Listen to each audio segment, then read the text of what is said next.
ஆளுமைகள் அப்படின்றது வந்து சினிமா மட்டுமே இல்லாம பல தளங்கள்ல நீங்க பயணிக்கிறீங்களா? அதுதான் எனக்கு ரொம்ப ஆச்சரியம். அதாவது அவங்க சன் இங்க இருக்காரு ரிஷி. You should be proud of your mom, you know that how much you know she is operating in not just in cinema. Cinema என்பது ஒரு தளம். சினிமா தவிர அடுத்த கட்டமா இலக்கியம், இலக்கியம் தவிர அரசியல், அரசியல் தவிர சொசைட்டில நடக்கிற விஷயங்களுக்கு போராடுதல். இன்னைக்கு சினிமா இண்டஸ்ட்ரியில் பாத்தீங்கன்னா ஒரு பெரிய விஷயம் போயிட்டே இருக்கு. ஒரு தனி மனித தாக்குதல் ஒரு யூடியூப்ல வந்து பல பேர் உட்கார்ந்துக்கிட்டு அவங்க ஏதோ பக்கத்துல இருந்து பார்த்த மாதிரி நிறைய விஷயங்கள் பேசும்போது மேடம் ஒரு கம்ப்ளைண்ட் கொடுக்குறாங்க. ஹோல் இண்டஸ்ட்ரி மாறுது. எல்லாரும் பயப்படுறாங்க.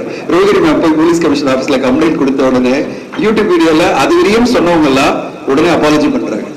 ஐயோ நாங்க தப்பா சொல்லிட்டோம், லிஸ்ட் போட்டோம், இவங்கெல்லாம் அப்படி பண்ணாங்கன்னு சொல்லும்போது அதுதான் ஆளுமை. ஒரு பெண் எந்த அளவு ஒரு ஆளுமையோடு இருக்கும்போது ஒரு சொசைட்டில மாற்றங்கள் கொண்டு வர முடியும், ஒரு வீட்டுல மாற்றம் கொண்டு வர முடியும், ஒரு சினிமால ஒரு ஆளுமையா இருக்க முடியும் அப்படின்னு. எனக்கு பெண்கள் இவ்வளவு ஆளுமையா இருக்கிறது ரொம்ப பிடிக்கும். ஏன்னா பெண்கள் என்பது எப்பவுமே வந்து அடக்கி வைக்கப்படுவது இல்லை, அவங்க ஆளுமைகள். அந்த ஆளுமைகளை நம்ம பாராட்டணும், ஆளுமைகளை நம்ம பெரிய லெவலில் என்கரேஜ் பண்ணணும்.